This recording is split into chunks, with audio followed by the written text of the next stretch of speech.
Oke, baik. Assalamualaikum warahmatullahi wabarakatuh. Ya, jumpa lagi ya bersama Bapak ya, Pak Septian. Dan pada kesempatan kali ini kita akan kembali belajar dan mengupas tentang materi litosfer. Dan untuk materi kali ini kita akan belajar mengenai vulkanisme ataupun vulkanisme episode pertama, dipersembahkan oleh Pak Setia. Oke, tanpa berlama-lama lagi, let us pray together. Pray start, pray finish, and then kita langsung mulai saja ya. Check this out. Oke, untuk yang pertama ya, mungkin ada bagian-bagian yang tertinggal ya ketika pertemuan sebelumnya, yaitu materi litosfer tentang tektonisme.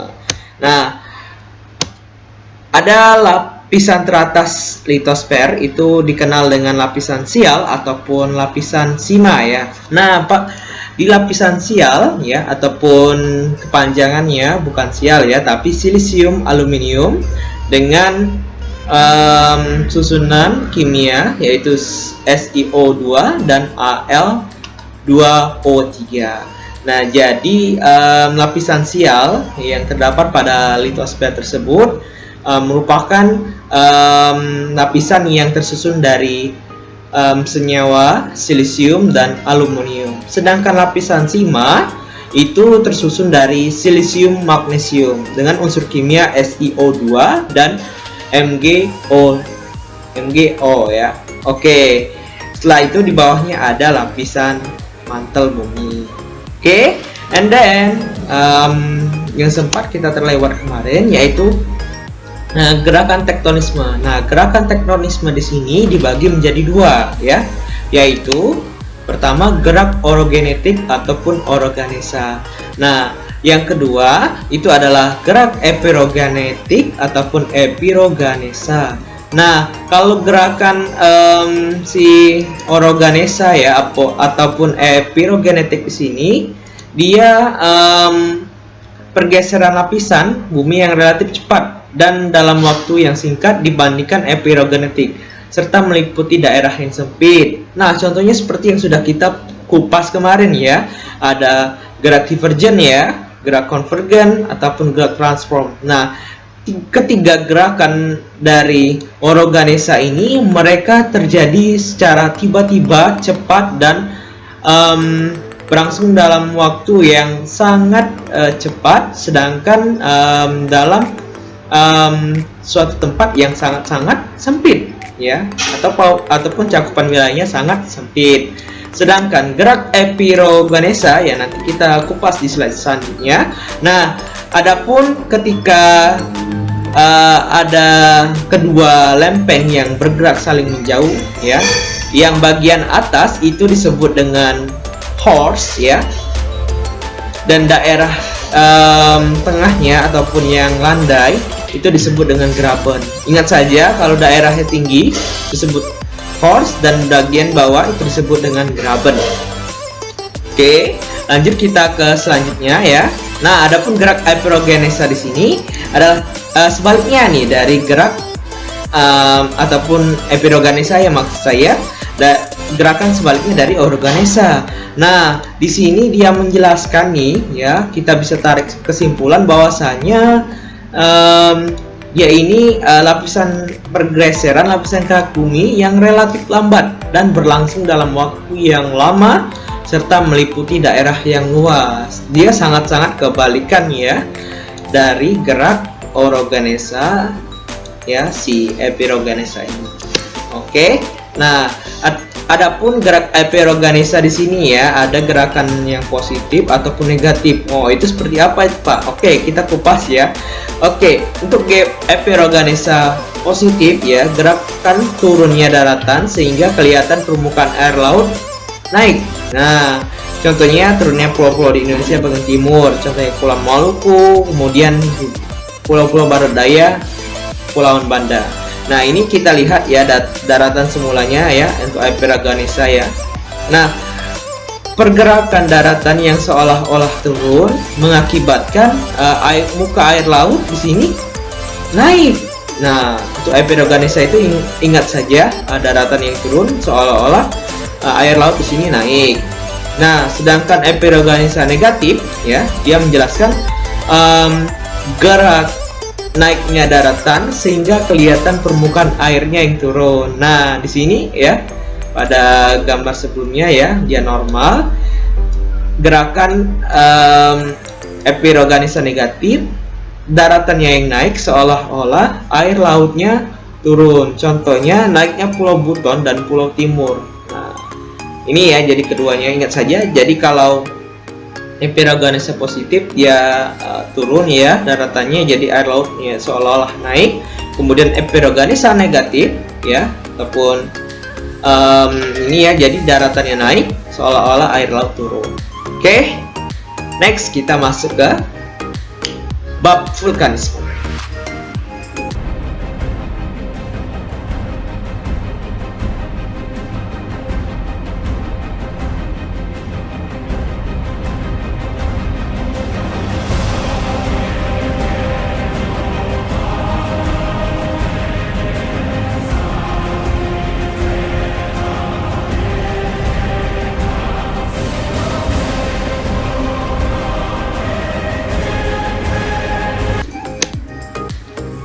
Oke, nah jadi vulkanisme di sini ya. Oke, kalau kalian pernah melihat gunung meletus atau cairan magma ya, yang pernah ada di TV ataupun lava ya, ada di dalam TV, sering kalian tonton ya. Nah, itu merupakan suatu fenomena geografi yang dikenal dengan vulkanisme. Apa sih vulkanisme itu? Oke, vulkanisme di sini adalah semua peristiwa yang berhubungan dengan keluarnya magma ke permukaan bumi.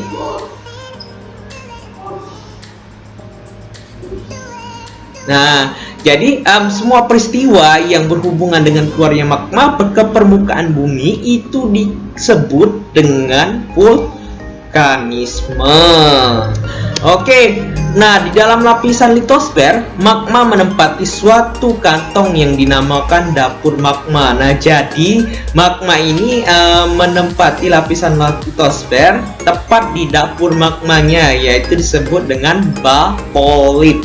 Nah, oke, sampai sini paham ya?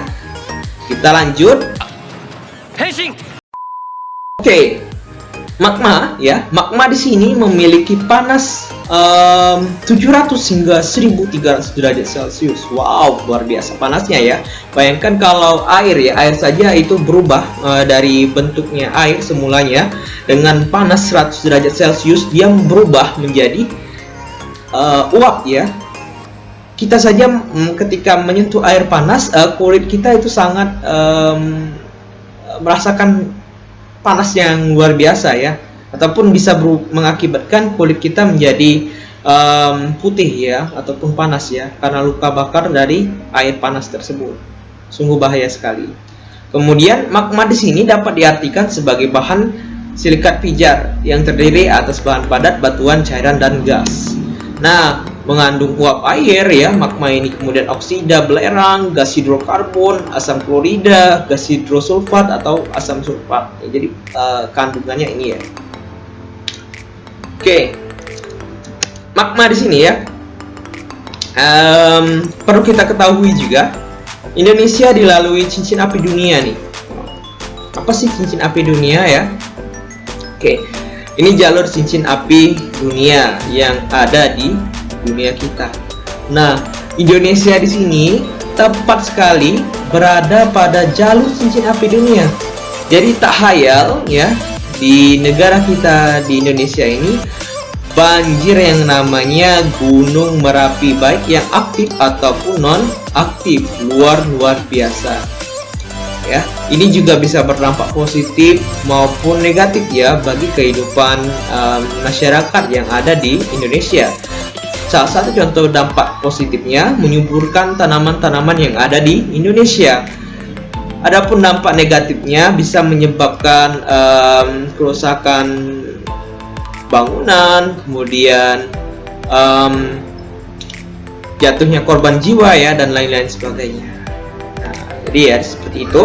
Kemudian kita lanjutkan ya, ada dua bentuk gerakan magma yang berhubungan dengan vulkanisme, yaitu yang pertama ya, intrusi magma. Nah, jadi ada dua bentuk gerakan magma ya. Jadi magma di sini ada dua bentuk gerakannya ya di dalam permukaan bumi ya.